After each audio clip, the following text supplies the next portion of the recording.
Trinamool BJP অঙ্ক নিয়ে যখন অনেক কথা, তখনই বাংলার রাজনীতিতে এন্ট্রি নিল নতুন একটা দল।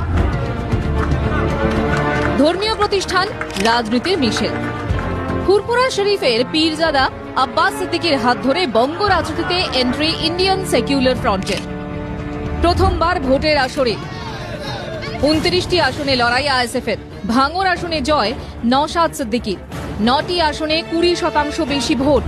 ফুল ছাড়া 2021-এর বিধানসভার গেট পাস পায় আইএসএফ। দল তৈরির সময় আব্বাসের ভূমিকা দেখে সবাই ধরেই নিয়েছিলেন তিনি ভোটে লড়াই করবেন, কিন্তু সেটা হয়নি। বরং ভাই নওশাদকে প্রত্যক্ষ রাজনীতির ময়দানে নামিয়ে দেন আব্বাস। নিজে থাকেন অন্তরালে।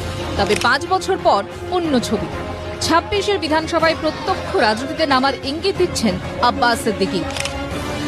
জুলুম যেখানে বেশি হবে সেই জুলুমকে খতম করার জন্য নাবার প্রয়োজন হলে অবশ্যই আমি নামতে রাজি আছি। পীরজাদা আব্বাস সিদ্দিকীকে এতদিন ধর্মীয় অনুষ্ঠানে দেখা যেত।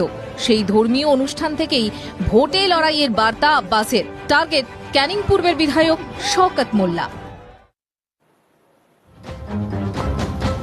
শওকত মোল্লা ও